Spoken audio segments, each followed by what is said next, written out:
Bienvenue sur Famille Minimaliste, le podcast où une ancienne accumulatrice partage avec vous astuces, méthodes et réflexions pour vivre une vie concentrée sur l'essentiel et débarrassée du superflu. Je m'appelle Hélène, j'ai 43 ans et mon mari et moi sommes à la tête d'une tribu de 3 petits minimalistes de 11, 13 et 15 ans. Et si je me permets de partager tout cela avec vous aujourd'hui, c'est qu'en plus d'être minimaliste depuis plusieurs années, je suis aussi home organizer certifié, professionnel du tri et de l'organisation familiale. L'épisode d'aujourd'hui me ravit et il est tout à fait particulier car il fait suite à un appel à témoins que j'ai lancé sur les réseaux sociaux il y a quelques semaines.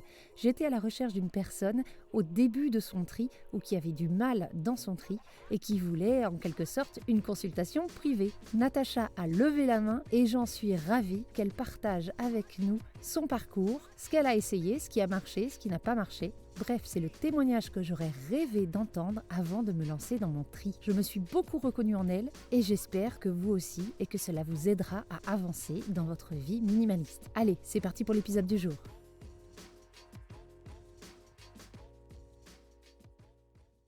Avant de se lancer dans le vif du sujet, je voulais juste m'excuser un petit peu pour la qualité du son de cet épisode. On a eu quelques problèmes techniques et on dirait que Natacha me parle au téléphone. Je vous assure, cela ne diminue en rien la qualité du témoignage de Natacha. Allez, c'est parti, on y va.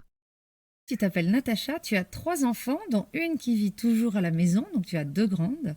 Et si tu es là aujourd'hui sur le podcast, c'est que tu as répondu à mon appel à témoins sur Insta. J'étais à la recherche de personnes qui avaient besoin d'un coup de pouce pour peut-être aller un petit peu plus loin dans leur désencombrement ou qui avaient peut-être même besoin de démarrer tout court. Tu vas bien sûr nous en dire plus sur ta situation, mais pour résumer, si tu as levé la main, c'est que tu aimerais vivre avec moi une bonne fois pour toutes. Est-ce que j'ai dit des bêtises ? Non, c'est correct. Et c'est vrai que voilà, je suis vraiment dans le besoin de faire un changement. Alors, je ne sais pas si j'arriverai à être vraiment minimaliste au sens où on l'entend en général, parce que ce serait vraiment passer d'un extrême à l'autre. Voilà, je voudrais en tout cas aller vers un mieux. Alors, on va commencer par la première question. Si tu écoutes l'épisode, tu la connais déjà. C'est celle que je pose à tous les invités. C'est quoi pour toi la définition du minimalisme et est-ce que tu te définis comme tel, même si je crois que je connais la réponse? Oui, donc je ne me définis pas encore du tout comme minimaliste. Je dirais que la définition qui me conviendrait le mieux, c'est de vivre mieux avec moins, vivre avec moins de pollution visuelle dans un environnement plus calme, pouvoir être entouré uniquement des choses dont on a besoin ou qui nous apportent du plaisir et pas tout ce superflu qui finalement pollue l'intérieur et fait qu'on a les pensées beaucoup trop chargées quand on rentre chez soi ou simplement quand on rentre dans une pièce. Qu'est-ce qui fait toi qu'aujourd'hui, plus peut-être qu'avant, tu as envie de te délester de tout ce superflu? Qu'est-ce qui a changé? Il y a eu un déclic, c'est venu petit à petit. Est-ce que tu peux nous en dire? Effectivement, c'est pas la première fois que j'essaye de désencombrer. En général, si je me donne comme objectif de désencombrer une pièce ou un meuble, etc., j'y arrive. Mais bon, j'ai le problème que ça revient tout le temps. Donc j'ai compris que j'allais pas à fond dans la démarche. Et pour moi, ça m'intéresse vraiment de savoir ce que je peux faire pour justement garder les bonnes habitudes et faire en sorte que le bazar ne revienne pas sans arrêt. Et en fait, quand j'y réfléchis, je me dis que cet encombrement, il a vraiment commencé avec la naissance de ma première fille, parce que y a rien à faire, on commence à accumuler plein de choses quand on a un enfant, que ce soit via la liste de naissance, que ce soit via tous les objets qu'on va avoir dans les magasins et qu'on va avoir l'impression d'avoir besoin, que ce soit les vêtements, les cadeaux des grands-parents, etc., les jouets. Et maintenant, j'ai encombré aussi avec des choses que j'ai achetées pour moi, je ne vais pas mentir non plus, mais je veux dire, je pense que la maison a commencé vraiment à être encombrée avec l'arrivée de ma première fille. Et en fait, le déclencheur, ça fait plusieurs mois maintenant que je souffre vraiment d'avoir un environnement aussi chargé, que je souffre du fait de ne pas pouvoir profiter de ma maison parce qu'il y a toujours quelque chose à ranger dans un coin. Si on veut faire le ménage, il faut bouger plein de choses parce que sinon c'est pas efficace. Et j'ai jamais l'impression de me sentir en paix en fait dans la maison. J'ai toujours l'impression d'être stressée et je me suis rendu compte que c'est vraiment dû pour la plus grande partie au fait que la maison soit si encombrée en fait. J'ai besoin de plus avoir cette pollution visuelle qu'il y a partout chez moi. Ça t'arrive des fois d'acheter des choses que tu avais déjà à la maison? Oui, en pensant que je les avais pas, comme ça m'arrive d'acheter des choses, de faire quelque chose quand je rentre avant de ranger la dite chose et de la perdre en fait parce qu'à un moment donné, ça va se retrouver dans un tas avec d'autres sacs ou dans une petite caisse que j'ai mis dans la maison qui sert à ramener les trucs à l'étage en fait. Dans un de mes épisodes, je parlais des points chauds, c'est les endroits par lesquels le bazar rentre dans la maison. Toi, ta petite caisse, du coup, c'est un sacré point chaud a priori. Oui, surtout que j'avais fait ça en pensant bien faire, en me disant ça permet de pas accumuler en fait toutes les choses sur les marches de l'escalier. Et je m'étais dit ça va désencombrer l'escalier, mais du coup j'ai juste déplacé le point chaud en fait. Oui, en fait, au lieu d'être sur la marche, il est gentiment dans une caisse. T'as voulu mettre en place des routines de rangement qui sont très importantes et qui sont effectivement une chose à mettre en place, mais une fois que c'est désencombré. Essayer de mettre en place ce genre de routine alors que la maison de toute façon se bat contre toi, ça sert pas à grand chose. Oui, je comprends. Voilà. Il y a plusieurs choses qui se passent chez toi. Alors comme d'habitude, toutes les maisons qui sont encombrées, c'est pas une seule raison. Généralement, c'est plusieurs. Des fois, c'est on se met en ménage et on fait pas le tri quand on arrive. Et puis après, il y a les enfants qui arrivent là-dessus. Il y a un moment, on se sentait pas très bien et on se réconfortait en faisant du shopping. Oui, j'ai aussi une autre raison qui est quand même importante, outre l'arrivée des filles, c'est l'attachement que j'ai aux objets. C'est vrai que je m'attache très vite à un objet, pour autant qu'il me rappelle un moment, un souvenir, une personne, etc. J'ai du mal à m'en défaire, même si ça me fait pas de bien quand je les regarde. Tu as peut-être un grand sentiment de loyauté envers les gens qui t'offrent ou qui t'ont laissé des choses, en fait, que ce soit de leur vivant ou après t'as hérité. Oui, voilà. Il y a des choses que j'avais dans mon enfance et si je retombe dessus dans une donnerie, je me dis « Ah, mais ça, j'en avais un » et du coup, je vais le ramener parce que ça m'a fait plaisir de le revoir, etc. Alors que je pourrais simplement le laisser sur place et juste le regarder, mais non, je vais avoir tendance à le ramener parce que ça me rappelle mon enfance et que j'en avais un, ce qui est aussi totalement débile, veut dire si on ne veut pas s'encombrer de choses. Mais voilà, c'est tous ces mauvais réflexes-là. Alors moi, je dirais pas que c'est complètement débile. Je dirais pas que c'est complètement débile. Je serais pas aussi dur que toi. Je me permettrais pas. Mais effectivement, c'est plein de petites habitudes à changer. C'est important de comprendre les mécanismes qui se passent derrière. Mais effectivement, des fois, quand c'est les souvenirs ou des choses comme ça, de se dire je prends le temps, je me souviens. C'est ce que je dis toujours, les souvenirs sont en nous, ils sont pas dans les objets. Une question que j'avais pour toi, le bazar chez toi, c'est plutôt flagrant ou rampant? C'est-à-dire, c'est du bazar qu'on voit dès qu'on ouvre les portes, ça c'est du flagrant, ou est-ce que c'est plutôt du rampant, c'est-à-dire c'est du bazar qu'on voit quand on ouvre les placards, ou est-ce que c'est les deux? J'ai les deux, ça dépend des pièces. D'accord, voilà. Ok. Ça dépend des pièces. Ouais. Alors, la différence entre ces deux types de bazar, c'est que le flagrant, c'est celui qui nous énerve le plus, parce qu'on le voit, mais au final, c'est le moins problématique. Moi, le bazar, chez moi, il est flagrant. À la fin de la journée, mon salon, il ressemble à rien, mais les placards sont vides, donc à la fin de la journée, à 3 minutes, il est rangé, mon salon. Le problème, c'est effectivement le rampant. Donc, c'est ce qui est dans les placards. Il n'y a que le désencombrement qui peut réussir à aller jusqu'au bout de ton bazar rampant. Donc, tu vois, là, quand tu essayes de faire ta panière qui monte et qui descend de ton escalier, le jour où tu n'auras que du bazar flagrant, c'est très bien. Parce qu'une fois qu'il arrive en haut de l'escalier, il y a de la place pour accueillir ces choses-là. En fait, on a tendance à s'auto-flageller, à se dire « mais je ne suis pas organisée ». Il faut se déculpabiliser aussi en disant « non, je ne suis pas désorganisée, c'est juste que ma maison est plus forte que moi là. Il va falloir la mater un bon coup ». Montrer qui c'est le patron. Pour le moment, c'est elle qui gagne. Voilà, c'est ça. Donc, voilà. Donc, si je récapitule, toi, c'est une sensation de fatigue, de ne pas pouvoir te poser. Et ça peut créer un petit peu des conflits dans ta famille, peut-être avec ta fille, avec ton conjoint, je ne sais pas. C'est ça ou il y a d'autres conséquences que tu arrives à identifier à cet encombrement? Je dirais que c'est plus que de la fatigue. C'est vraiment parfois de la déprime. Parce que parfois, je me sens vraiment submergée par les choses que je devrais faire pour qu'une pièce soit nickel. Ça a vraiment une mauvaise influence sur mon moral et le fait que mon moral soit pas bon, forcément ça crée des tensions, je me fâche plus vite, je suis plus vite énervée parce que y a encore tout ça qui attend et que du coup j'ai forcément moins de temps à consacrer aux autres parce que non, je dois faire ça et du coup je donne toujours la priorité à ce qui doit être fait dans la maison et moi la priorité en général à ce qui est agréable à faire avec ma fille quand c'est la semaine, avec mes filles quand c'est le week-end ou simplement pour moi. Et si tu imagines, là je te fais un petit exercice, tu fermes les yeux, tu imagines ta maison comme tu voudrais qu'elle soit. Si tu vois ta maison comme ça, qu'est-ce que tu penses que ça t'apportera en termes très concrets? Alors logistiquement parlant, on va dire. Le temps gagné en fait, parce que le temps que je vais pas passer à désencombrer mon plan de travail, à ranger des choses avant de pouvoir me mettre à cuisiner, etc. Oui, du temps gagné en fait. Et tu ferais quoi de ce temps-là? Alors, bonne question.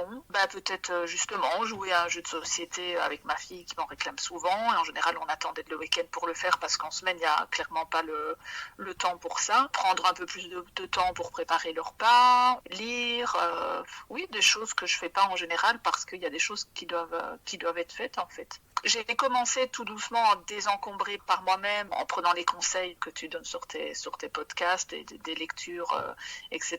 Et c'est vrai que je vois déjà les bienfaits que ça a d'avoir un meuble qui est complètement dégagé, d'avoir une place où il y a plus rien du tout, en me disant c'est vide, mais ça ne doit pas forcément être comblé par quelque chose. Donc tant que c'est vide, voilà, ça peut rester vide. Voilà, mais toujours avec ce sentiment de comment je ne vais pas retomber dans le piège. Alors, tu es exactement où je te voulais, Natacha.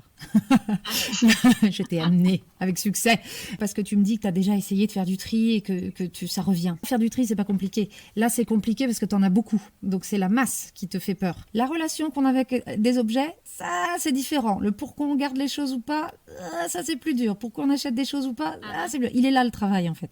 Si tu fais le travail en amont, trier, ça va être mais les doigts dans le nez. Donc voilà, donc ça c'est une première chose. La deuxième chose, c'est pourquoi je te fais parler de toutes ces choses, les effets négatifs que ça a sur toi et les effets positifs que ça aura pour toi, et pourquoi je te fais aller dans le pratique. Face à la montagne d'objets à laquelle il va falloir que tu t'attelles, il va falloir que tu aies une énergie physique et une motivation très forte. Te rapprocher à des choses très concrètes comme moi, je veux le soir pouvoir jouer 20 minutes à un jeu de société avec ma fille. Moi, je veux pouvoir mettre 45 minutes à faire la cuisine. J'aime bien ça et j'en ai marre de la faire en 10. Avoir des trucs très précis et te raccrocher à ça. Ce qu'on appelle toujours le pourquoi, le fameux pourquoi. Essayer de visualiser au maximum ce que ça va te donner. C'est ça qui fera que, 1, tu iras jusqu'au bout de ton tri. Et 2, quand il s'agira de faire attention à ce qui rentre dans ta maison, c'est ça qui va réussir à t'aider. Je ne dis pas que c'est la solution, mais c'est une des solutions. C'est-à-dire que quand tu seras dans un magasin, le but, ce sera de voir, quand tu fais rentrer un nouvel objet, de te dire, est-ce que ça va m'aider à passer plus de temps dans ma petite pièce avec ma fille, ou est-ce que ça va m'en empêcher? C'est de te dire, est-ce qu'il me rapproche ou est-ce qu'il m'éloigne de la vie que j'ai envie d'avoir? Au lieu de te dire, est-ce que j'en ai besoin, est-ce que je n'en ai pas besoin, est-ce que c'est une bonne affaire, est-ce que c'est pas une bonne affaire, est-ce qu'il me fera plaisir ou est-ce qu'il me fera pas plaisir? Voilà. Donc, pose-toi cette question-là de est-ce que ça m'approche ou est-ce que ça m'éloigne? Mais tant que tu n'as pas une idée très précise dans ta tête de à quoi ça ressemble vraiment quand je pousse ma porte, imagine toutes ces choses-là le plus précisément possible. Et ça va t'aider, ce sera beaucoup plus clair, non seulement au moment où tu achètes, mais aussi au moment où tu tries. Quand tu es dans le doute, d'aller sur le est-ce que ça me fait plaisir, est-ce que ça me fait pas plaisir, clairement, tout te fait plaisir, parce que tu es quelqu'un de au cas où et de sentimental. Donc, cette question-là, pour toi, elle est inutile. Tu vas finir par tout garder. Est-ce que ça, c'est le fameux Marie Kondo, est-ce que ça m'apporte de la joie? Je pense que toi, beaucoup de choses t'apportent de la joie. Donc, donc, laisse tomber, ce n'est pas une question pour toi. Mais la question de est-ce que ça me rapproche ou est-ce que ça m'éloigne de la vie que j'ai envie d'avoir, ça, c'est peut-être beaucoup plus puissant pour toi. Voilà. Mais je comprends. Ça fait du sens comme ça quand je l'entends. C'est clair, je pense que tous les achats que j'ai faits depuis des années, je me suis pas vraiment posé de questions en fait. J'achète pas mal de choses en seconde main, etc. Donc ça t'en parlait dans un podcast aussi. Il y a le piège de c'est pas cher en plus, donc puis je fais une bonne action. Et c'est vrai que ça a grandement contribué à encombrer la maison aussi, le fait de voir des beaux objets et de se dire c'est pas cher, il me plaît, donc je l'achète en fait. Et je ne me pose pas suffisamment de questions, c'est tout simplement quand j'achète quelque chose. Oui, ça fait beaucoup de sens quand tu me dis ça, parce que je me dis il faudrait que je pense plus au but que je me suis fixé, au pourquoi je veux faire ça. Donc, il faut que j'apprenne à me poser systématiquement des questions quand j'achète quelque chose. Et au fur et à mesure, tu vas voir, ça devient un réflexe. Au début, tu as vraiment ta liste de questions dans ta tête, vraiment. Moi, je l'ai fait au début, où c'était très... C'était fait de manière très réfléchie. Et puis, au fur et à mesure, déjà, moins tu achètes, moins tu as envie d'acheter. C'est vraiment un cercle vertueux dans ce sens-là. Toi, tes plus gros défis ou tes plus grosses difficultés face au tri? Là, on vient de dire face aux achats, c'est peut-être qu'il faut que tu sois plus réfléchi, plus raisonné, plus intentionnel, parce que tu es quelqu'un de réfléchi, mais plus intentionnel dans tes achats. Par rapport à ton tri, quelles sont tes plus grosses difficultés? Par rapport au tri, j'ai porté énormément de choses. Magasin de seconde main où j'achète beaucoup de choses, mais ce sont mes objets pour lesquels j'ai le plein pouvoir de décision, on va dire. L'étape suivante, ce sera arriver au stade où il faut désencombrer des objets qui ne sont pas rien qu'à moi et où là, il faut que j'agisse avec l'accord des autres personnes de la maison. Les filles, elles ont repris la plupart des objets qui leur tiennent à cœur. Voilà, puisqu'elles font leurs études, donc elles les ont repris chez elles. Mais il y a toutes les affaires de la petite, oui. Et puis aussi de mon mari. Et c'est vrai que mon mari, il a beaucoup cette tendance à garder les choses. Donc lui, il va pas faire des achats spontanés comme moi, mais par contre, il va avoir tendance à conserver beaucoup de choses qui entrent comme ça dans la maison, en fait. Voilà, et conserver au cas où. Je veux pas du tout juger de sa capacité à trier, à s'organiser, parce que c'est pas le but ici. Il y a quand même malgré tout dans la maison beaucoup d'objets qui nous appartiennent à tous les deux, que moi en l'occurrence je trouve qu'ils sont pas utiles ou qu'on devrait s'en défaire parce qu'on les a depuis des années et qu'on ne les regarde pas, qu'on n'y a pas touché. Et là, quand je lui en parle déjà de temps en temps, me dire tiens, ça, est-ce qu'on ne porterait pas au magasin de seconde main, ou il veut pas parce qu'il dit non, je préfère le garder au cas où. Mais voilà, et à chaque fois il termine sa phrase par au cas où et ça m'agace parce que je me dis oui, mais c'est à cause de au cas où qu'on garde la plupart des choses dans la maison. Maintenant je me dis voilà, je vais commencer quand même par mes affaires, ce sera déjà une grosse partie du travail et puis voir comment on peut gérer ça. C'est très classique ce que tu me racontes. Une des deux personnes souffre beaucoup plus de l'encombrement de la maison et on leur dit toujours mais vous allez-y à fond, non seulement sur vos affaires, une fois que c'est fait, montrez à quel point ça vous fait du bien si ça vous fait du bien. Parce que les personnes, ça les interroge. On se dit ah bah oui dis donc le matin elle est contente, elle dit que ça va plus vite pour elle de s'habiller. Oh bah peut-être que moi je pourrais peut-être mettre le nez dans mes affaires. Donc en fait c'est de montrer l'exemple. Montrer l'exemple, ça a un effet de fou. Ça entraîne les gens beaucoup plus que ce qu'on croit. La deuxième chose à faire, et ça c'est des choses qui se font un petit peu en parallèle, c'est qu'il faut que les personnes qui partagent notre maison se rendent compte de la souffrance qu'on a. Et prendre le temps de leur en parler. C'est de leur dire, voilà, qui comprend tout ce que tu m'as dit, voilà ma souffrance, voilà ce que ça a comme effet sur moi. Voilà ce que ça a du coup comme effet de facto sur nous, parce que si moi je suis affectée, bah forcément, comme tu as dit, si moi je suis un peu tristoune, fatiguée, un peu déprimée, bah c'est moins joyeux à la maison. Qui comprennent tout ce que tu as dit, leur dire ce qu'on attend d'eux. Toi quand tu dis juste non, on va garder un truc au cas où, ce que tu me demandes c'est de garder du bazar qui me fait exploser la tête en fait. Juste au cas où, tu es en train de choisir un futur confort potentiel à mon bien-être présent, c'est ça en fait le choix. Donc est-ce que ce serait bien qu'on change de choix ? Il faut que les gens comprennent ce que ça veut dire quand ils disent non, garde ça, ce qu'il y a derrière. C'est garde ça pour plus tard. Oui, mais plus tard, c'est plus tard. Là, c'est maintenant que je vais pas bien. Donc c'est maintenant qu'il faut que ça change. C'est vrai que c'est à moi aussi de communiquer bien clairement et de dire pourquoi je le fais, pas juste parce que c'est une lubie et que j'ai décidé mais parce que j'en ai besoin et que j'ai besoin que ça change pour aller mieux. Exactement, qu'il y a ça. Et qu'après, tu sois soutenu. Donc soutenu dans ta démarche. J'en avais parlé dans l'épisode avec Julie Make You Happy, quand tu as parlé elle l'avait très très bien dit, sur le soutien des conjoints. Ça peut prendre, ou des enfants, ça peut prendre plein de formes différentes. Bien sûr, ça peut être t'aider à faire du tri. Bien sûr, ça peut juste être de faire les allers-retours à la déchetterie. Ça peut être emmener les enfants jouer au parc parce que moi, j'ai besoin de 3 heures toute seule. Voilà, c'est plein d'exemples qu'elle donne dans l'épisode. J'invite à aller l'écouter. Mais il y a plein de manières dont une personne peut aider. Tu remarqueras que pour l'instant, on n'a toujours pas parlé de tri. En fait, c'est quoi le bazar ? C'est des décisions reportées. Il faut le voir comme ça. Ta petite corbeille là d'escalier, c'est des décisions reportées. C'est ça, il faut que je le range. Je le rangerai plus tard, je le mets dans la corbeille. Donc en fait, il faut que tu vois, la prochaine fois que tu te lances vraiment dans ton tri, tous tes objets comme des décisions reportées. Et là, tu vas pas faire du tri, tu vas prendre des décisions. C'est pas la même chose. C'est-à-dire que tu vas regarder un objet, tu ne le poses pas dans une de tes piles à donner, à jeter, à vendre, à garder. Il ne sort de ta main que pour être dans une pile très précise. Le but, c'est de prendre des décisions en toute connaissance de cause. On a parlé de ta prise de décision au niveau de l'achat. Il va falloir que tu sois meilleur en prise de décision au niveau du tri. Si on en parle du tri en soi, tu en es où depuis cette décision de va peut-être falloir que je me fasse aider, ça va plus. Ça fait, on va dire 3 semaines. J'ai commencé un peu frénétiquement, je vais dire, dans le sens où je voyais un point qui m'embêtait plus particulièrement, hop, je sortais tout, je triais, j'essayais de faire du tri beaucoup plus drastique par rapport à ce que je fais d'habitude. Et ça me faisait du bien de vider les choses et d'y aller vraiment beaucoup plus franchement que les autres fois où j'ai trié.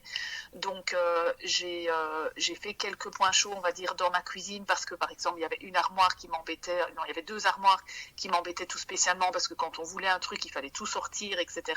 Et en fait, on se sert toujours des mêmes choses et il y a plein d'autres choses qu'il faut sortir qui ne nous servent pas. Donc ça, j'ai tout viré. J'ai fait un tri dans les livres que j'ai dans le salon parce que je trouve qu'on a beaucoup trop de choses dans la bibliothèque. Enfin, j'avais vraiment besoin, à chaque fois que je voyais un endroit, j'avais envie de le trier en fait et de sortir des choses. Mais c'est vrai que du coup, je me suis retrouvée avec plusieurs chantiers, on va dire, oui, c'est ça. dans la maison, ce qui était un peu contre-productif parce que je rangeais un endroit pour mettre du bazar ailleurs et donc, parce que je me dispersais de trop. J'ai décidé de commencer maintenant par mon dressing, qui est également une pièce où, en plus de mes vêtements, je range plein de jeux de ma fille parce qu'il n'y a pas de place dans sa chambre. C'est des gros jeux en général, des jeux de type Playmobil, etc. Donc c'est des choses qu'on ne peut pas mettre facilement dans des caisses ou dans des bacs. Et du coup, je les mets dans mon dressing parce que là, il y a de la place. Mais à force de mettre des choses dans le dressing parce qu'il y a de la place, il n'y a plus de place. Il y a plein de choses, quand on ne les voit pas, elle les voit pas, donc elle n'y pense pas forcément souvent, donc elle joue moins avec en fait, ou pas du tout.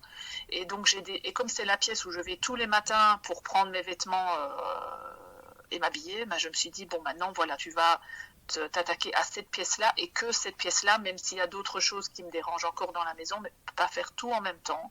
Et du coup là, j'aimerais bien que cette pièce-là soit vraiment nickel, en sachant que je l'ai déjà fait plein de fois ce que je fais. Donc il y a vraiment un problème je pense, la combinaison de je garde trop quand je fais le tri et je ramène sans me poser de questions en faisant des achats spontanés. Donc il faut que je règle, j'ai bien compris, je dois régler les 2 points, arrêter de faire entrer des choses et en faire sortir, faire un tri vraiment plus sévère que ce que je fais d'habitude. Donc là, j'ai commencé par la première armoire, je l'ai divisée en zones parce que c'est vraiment, ça a beau être une petite pièce, je préfère diviser en plusieurs parties que de me dire je vais le faire sur la journée parce que ça, j'y arriverai pas, ce serait trop compliqué. Très bien. Non, c'est parfait. Je vais faire zone par zone dans la petite pièce en fait. Écoute, tu as résumé plein de choses bien, tu as résumé les erreurs qu'il ne faut pas faire et la manière dont il fallait faire. Donc, effectivement... Oui, mais ça, c'est grâce à l'écoute de tous tes podcasts, c'est bien rentré. Je suis ravie, ça rentre. Ah, tu vois, il y a des gens qui m'écoutent, je vais dire ça aux enfants, vous voyez, il y a des gens qui m'écoutent quand je parle. Il y a au moins moi. Il y a au moins Natacha, et rien que pour toi, ça valait le coup. Donc, la grosse erreur qu'on fait, c'est commencer tête baissée sans penser à son pourquoi, sans penser à où est le problème. Et on veut se lancer un petit peu partout, et en fait, on se rend compte qu'on ne fait que bouger le bazar d'une pièce à l'autre. Il y a beaucoup de gens qui vont pas jusqu'au bout, qui gardent tout ce qu'on appelle la moisson, tout ce qu'ils devront donner, jeter, vendre. Plus tard, ils font je ferai ça plus tard, ils le foutent à la cave. En fait, ils n'ont pas du tout trié. Ils ont mis le bazar loin de leurs yeux et ça va leur revenir en pleine tête. Faut toujours aller jusqu'au bout de son tri et il faut commencer effectivement zone par zone et pièce par pièce. Finis une pièce avant d'en commencer une autre. Ça, c'est vraiment, c'est un conseil de base, mais c'est important. Pour ce qui est, il faut que j'aille plus loin. Comme je t'avais dit, pour tes objectifs, pour trouver ton pourquoi, il faut que ta vision soit la plus claire possible. Oui. Mais en vrai, j'ai de la chance. Par rapport aux vêtements, en l'occurrence, j'ai 2 jeans et 2 autres pantalons. Donc, j'ai 4 pantalons en tout. Nickel. J'ai pas de jupe, j'ai quelques robes. Enfin, voilà, j'ai pas... niveau vêtements, je dois dire, au moins, j'ai ça. Donc, ton dressing, donc, ton dressing, en fait, il est plein d'autres choses que des vêtements. Voilà. Alors, ce que je te conseillerais, va voir dans ton dressing et fais un peu une liste, grosso modo, dans ta tête, quelle serait la place naturelle des objets qui sont dans ton dressing. Donc là, tu m'as parlé des Playmobil de ta fille. La place naturelle des Playmobil de ta fille, c'est dans la chambre de ta fille. Donc, en fait, est-ce que là, tu n'es pas en train de te battre contre un truc un peu impossible ? Est-ce qu'il faudrait, pour désencombrer ton dressing, est-ce que c'est pas la chambre de ta fille, en fait, qu'il faut que tu t'attaques ? Parce qu'une fois que tu auras fait la chambre de ta fille, ce sera quand même beaucoup plus simple de vider ton dressing. Après, les maisons ne sont pas toujours foutues comme on veut, mais dans l'idée, il faut que tous les objets d'une pièce correspondent à l'utilisation de cette pièce. Avoir des jouets dans un dressing, c'est comme avoir un aspirateur dans les toilettes. Ta maison souffre de ce qu'on appelle l'effet domino. J'en ai fait, il me semble, un épisode. L'effet domino, c'est ça, c'est quand le bazar d'une pièce arrive dans une autre. Oui, je vois ce que tu veux dire. Voilà. Oui, il faudrait sans doute Ce s'attaquer au problème racine qui serait la chambre de ma fille est trop encombrée vu qu'elle n'a pas la place pour ranger les Legos, ou trouver une place pour les pas les Legos, les Playmobil, ou trouver une place pour les Playmobil, et ça veut dire sortir quelque chose pour pouvoir faire de la place, alors exactement. De faire des choix entre deux choses pour savoir qu'est-ce que je garde. C'est ça, c'est quoi la place de ces Playmobil? Et s'il n'y a aucune place nulle part, et que de toute façon personne n'y joue, est-ce qu'il y a même un sens à les garder? Tu vois, tu peux aller même plus loin. Mais ces Playmobil, où est-ce qu'ils peuvent aller? Si on les garde pour plus tard, autant bien les emballer, les mettre dans des trucs qui ne prendront pas l'humidité, et les mettre dans les pièces qui sont vouées au stockage longue durée, les greniers et les caves. Donc à toi maintenant de voir, si c'est dans ton dressing parce qu'il n'y a plus de place à la cave, il faut peut-être commencer par la cave. Si c'est dans ton dressing parce qu'il n'y a plus de place dans la chambre de la petite, faut peut-être commencer par la chambre de la petite. Ça paraît évident comme ça quand tu le dis, mais c'est vrai que j'avais pas pensé au fait, voilà pourquoi c'est là, est-ce que ça peut être ailleurs, et pourquoi ça peut pas être ailleurs, Oui, chaque chose a sa place, mais on va aller plus loin. Est-ce que chaque chose a sa place logique qui me facilite la vie? Le but, c'est ça. Si l'endroit... Oui, c'est vrai que ça fait beaucoup de sens. Mais oui, parce que si l'endroit ça fait beaucoup de sens de se dire, parce que je me dis, un objet qui n'a pas sa place est forcément un objet qui traîne, et c'est ça le problème vraiment dans la maison ici, c'est que j'ai trop d'objets qui n'ont pas leur place. Et du coup, comme on ne sait pas où les ranger, on reporte le rangement de l'objet parce qu'on se dit, bon, là je l'ai dans la main, mais je ne sais pas où le mettre. C'est assez ridicule, je trouve, mais parce qu'on se dit, mais qu'est-ce qui va changer d'ici ce soir? Rien du tout. Donc il n'y aura pas plus de place ce soir, mais c'est juste que, et ça vient du fait, l'achat n'a pas été réfléchi, et parce que je pense que quand on réfléchit suffisamment à un achat, on sait exactement où il va le mettre. Voilà, c'est le piège dans lequel je suis tombée systématiquement pendant des années. Et puis il est temps de faire de la place pour les objets qui représentent ta vie présente et future, et pas une qui te rappelle ta vie passée. Je veux dire, c'est bien d'y penser à la vie passée, mais c'est ça. On a des beaux objets à la maison, mais on les voit pas. C'est pas parce qu'il y a des choses devant, etc. Je veux dire, il y a quand même certains endroits. C'est pas non plus le gros fouillis absolument partout chez moi. C'est juste qu'il y a tellement d'objets dans une pièce ou dans une étagère qu'on n'en voit plus un en particulier parce que il y a les autres. Donc il y a même pas besoin de mettre des objets devant pour qu'on le voit plus. C'est juste qu'il y en a tellement qu'il y a rien qui ressort en fait. C'est exactement ça. Parce qu'il y a des objets par-ci par-là. Donc ça ne sert à rien. Donc quand tu achètes un objet, effectivement, le plus intentionnel, mais d'aller jusqu'où? Où est-ce que je vais le ranger? Effectivement, c'est ça. Mais pour en revenir à ton tri, par où tu vas commencer? Donc, garde les pièces qui te posent un souci au quotidien. Après, maintenant, tu vas t'embarquer dans un truc qui prend beaucoup plus de temps. Essaye de... Prends ton temps, apprécie le processus. C'est un processus où tu vas comprendre ta relation à plein de choses, à plein d'objets, à pourquoi, à comment, à penser à comment tu vis ta maison, à comment tu vois la manière dont tu la vis maintenant. On vit pas notre maison de la même manière, donc pourquoi ce qui est à l'intérieur et la manière dont tu es organisé ne devrait pas évoluer. Avant, il fallait que, exemple typique pour la cuisine, il fallait qu'il y ait plein de choses qui ne soient pas accessibles à elle, parce qu'elle était petite, des produits dangereux, des choses coupantes. Maintenant, au contraire, il faut qu'elle y ait accès, parce qu'on lui demande de nettoyer, on lui demande de couper les légumes. Donc, tu vois bien que la cuisine, elle ne peut pas être rangée de la même manière. Quand ton enfant a 3 ans, il a le droit de rien toucher. Quand ton enfant a 10 ans et tu veux l'encourager à toucher toutes les choses.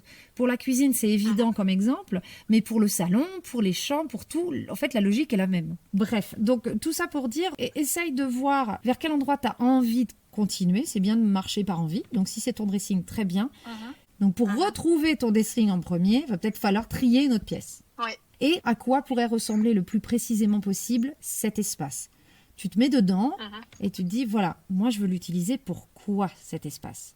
C'est un espace privé, c'est un espace à moi, donc bien sûr il y a mes vêtements, mais est-ce qu'il y a d'autres choses que j'aimerais mettre ici? Si tu vois à la fin qu'il est très vide et que tu as peur de ce vide et de le combler, parce que c'est peut-être quelque chose que tu as eu par le passé, occupe cette place. Donc, mais occupe-la de manière intelligente, c'est-à-dire, tu vois que ton dressing maintenant, il a peut-être 2 étagères vides, mets en avant, sur cette étagère, un objet qui est peut-être un peu plus grand, mais que tu aimes bien toi. Il prendra de la place sans en prendre. Tu vois, il y aura un objet d'en avoir 150 000. Oui, je vois ce que tu veux dire. Ouais, voilà. Ce que j'aimerais bien arriver à faire par rapport à cette pièce, c'est au moins pouvoir stocker les vêtements de transition en fait, que je mets dans des caisses quand il y a les changements de saison, etc. Eh ben, très bien. Parce qu'en général, voilà. Et du coup, là, ça me ferait plaisir de regagner des étagères dans lesquelles je peux glisser les boîtes qui contiennent les vêtements pour la saison prochaine. Que ce soit là, ça me dérange pas de stocker des vêtements qui sont pas à moi en fait. Parce non, que moi, totalement. comme j'ai pas trop de vêtements, voilà, j'ai pas besoin de plein. Mais si je peux mettre ceux de ma fille, par exemple, voilà, parce qu'elle a une petite armoire et du coup, je peux. Voilà, mais je voudrais que ça serve aux vêtements et aux objets. J'ai une grosse commode dans la salle de bain qui m'encombre et que j'aimerais bien ne plus voir là parce qu'en fait, comme elle est assez grosse, la commode, on a tendance à poser plein de choses dessus, en fait, sur la exactement. commode. Et du coup, j'aimerais bien me débarrasser de cette commode, mais forcément, elle contient tous les linges de lit, les housses de couette, etc. Donc, si j'ai de la place pour les ranger dans le dressing, je peux virer la commode. Voilà. Donc, tu vois, si tu te donnes ces critères-là en disant maintenant, mon dressing, c'est un endroit où il n'y aura que du textile, que ce soit des vêtements hors saison ou du linge de maison, déjà, ça va t'aider. Moi, je veux que tu vois le tri cette fois-ci comme une exploration de ton rapport avec les objets, mais aussi une réorganisation de la manière dont tu veux vivre ta maison. Pour simplifier que ta maison, simplifier l'organisation, pour que ta maison travaille pour toi et non toi qui es esclave de la maison. Faut renverser la balance. Et tu auras beaucoup plus de chances après de tenir ce truc-là. Tu vois, si tu as fait le travail sur la source. Écoute, on arrive à la fin de toute façon. J'espère que j'ai pu te donner quelques pistes pour continuer. S'il y a bien un mot qu'il faudrait que tu gardes, c'est l'intentionnalité. Il faut que tu gardes les choses avec intentionnalité. Pas au cas où, c'est pas une attention au cas où. Et que tu achètes les choses avec intentionnalité et parce que j'en ai besoin ou parce que ça me fait plaisir, c'est pas assez intentionnel. Oui, je me dis, c'est que je dois arriver au stade où j'en tire suffisamment de bénéfices pour voir à quel point ça change la vie, pour pouvoir justement être suffisamment forte au niveau de la volonté de se poser les bonnes questions quand je veux acheter quelque chose ou que j'ai envie de quelque chose. Voilà, je me dis, si j'arrive à voir, je pense ne jamais m'être approché suffisamment des bénéfices qu'on peut retirer comme ça d'un désencombrement. Et si tu vois que tu as besoin d'un coup de pouce en plus, n'hésite pas à faire venir une home organizer de ta région qui va t'aider à faire une pièce ou au début ou à la fin si tu perds un peu de motivation ou au milieu, n'importe. Donc voilà. En tout cas, merci beaucoup de tout... ton honnêteté, de ton témoignage. Merci aussi. De rien, ça m'a fait plaisir. Faudra que tu me tiennes au courant. Et puis, quitte à te réinviter sur le podcast d'ici 6 mois, 1 an, quand tu veux. J'allais te proposer, ça pourrait être intéressant pour tout le monde de voir où j'en suis. Moi, ça me donne une carotte supplémentaire tu vois, dans mon processus, parce qu'on en a parfois besoin, et de pouvoir refaire le point, peut-être dans 3 mois, dans 6 mois, un petit peu ce qui a changé, où j'en suis, si j'ai rechuté. Eh bien, écoutez, pour ceux qui nous écoutent, Natacha s'engage face à tout le monde et on prendra de ses nouvelles régulièrement. Et en tout cas, moi, je suis très confiante et je suis sûre que tu vas réussir à mettre en place ce qu'il faudra. Je te remercie beaucoup, Natacha. Merci à toi aussi. Merci beaucoup. Et voilà pour l'épisode du jour, j'espère qu'il vous aura plu et surtout qu'il vous aura été utile. Merci encore 1000 fois à Natacha, j'ai déjà hâte de la recevoir à nouveau pour savoir où elle en est. C'est le moment de l'épisode où je vous demande de mettre des cœurs, des étoiles et des commentaires sur vos plateformes d'écoute. À chaque fois que vous laissez un cœur ou un commentaire, cela rend le podcast de plus en plus visible. C'est donc la meilleure manière de me soutenir dans sa création. Je vous dis à très bientôt pour un nouvel épisode et en attendant, n'oubliez pas, vivre avec moins, c'est vivre avec mieux.